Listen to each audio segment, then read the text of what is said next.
Hello hello ఎలా ఉన్నారు? ఏం చేస్తున్నారు? చూశారు కదా, ఫెస్టివల్ అయిపోయిందా? మనం మన కార్యక్రమం మొదలెట్టేద్దాం. అదేంటంటే నాన్ వెజిటేరియన్ లవర్స్ అందరూ వెయిట్ చేస్తూ ఉంటారు కదా, నాన్ వెజ్ ఎప్పుడు తిందాము. చక్కగా పూజలు చేసుకున్నాము, అమ్మవారికి నైవేద్యాలు పెట్టేశాము, చక్కగా భజనలు చేసుకున్నాం, పూజలు చేసుకున్నాం. ఇలా అంతా అయిపోయిన తర్వాత ఫైనల్గా మనకు కూడా ఎక్కడో టెంప్టింగ్ అవుతూ ఉంటుంది. యూజువల్లీ అయితే అస్సలు ఫీల్ అవ్వం కదా. మనం ఎలా పండగలు వచ్చినా ఏ సీజన్ వచ్చినా మానేసామంటే మానేసామంతే, తిన్నామంటే తిన్నామంతే.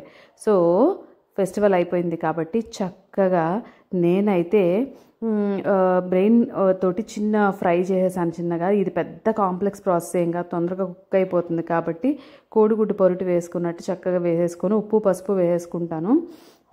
కొంచెం జింజర్ గార్లిక్ పేస్ట్ తోటి టేస్ట్ సూపర్గా ఉంటుంది. కారం వేయాల్సిన అవసరం లేదు, ఇట్స్ ప్యూర్లీ ఆప్షనల్. స్పైస్ ఎక్కువగా తినేవాళ్ళు కారం వేసుకోవచ్చు, లేదంటే మౌత్ మెల్టింగ్ అనమాట, చాలా టేస్టీగా ఉంటుంది. చాలా తొందరగా కూడా ఈ రెసిపీని ప్రిపేర్ చేసేసుకోవచ్చు. ఇలాంటి రెసిపీస్ చిన్నగా సింపుల్గా బ్యాచులర్స్ రెసిపీస్ అన్నీ మన ఛానల్లో ఉన్నాయి. ఇంకెందుకు ఆలస్యం, మన ఛానల్ని ఒక్కసారి విజిట్ చేసేసేయండి.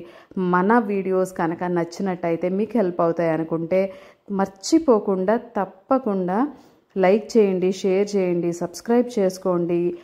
నోటిఫికేషన్ బెల్ క్లిక్ చేయడం మర్చిపోవద్దు. దాంతో నేను ఎప్పుడు వీడియో అప్లోడ్ చేసినా ఆ వీడియో మీ వరకు వచ్చేస్తుంది. సింపుల్ టేస్టీ హెల్దీ రెసిపీస్, చక్కగా అన్ని కుజీన్స్ నాకు తెలిసినంత వరకు.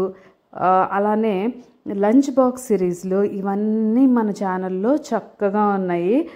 ఇంకెందుకు ఆలస్యం, ఒక్కసారి వెళ్ళి విజిట్ చేసేసి నచ్చితే మాత్రం చెప్పాను కదా సబ్స్క్రైబ్ చేయడం మర్చిపోవద్దు. సో చూసారు కదా ఎంత బాగా కుక్ అయిపోయిందో. ఇది ఆల్మోస్ట్ ఒక 7 to 8 minutesలో కుక్ అయిపోతుంది. తినడానికి మాత్రం 1 minute పడుతుంది. నచ్చిందా? మరేంటి, మర్చిపోకుండా ఇంకొకసారి సబ్స్క్రైబ్.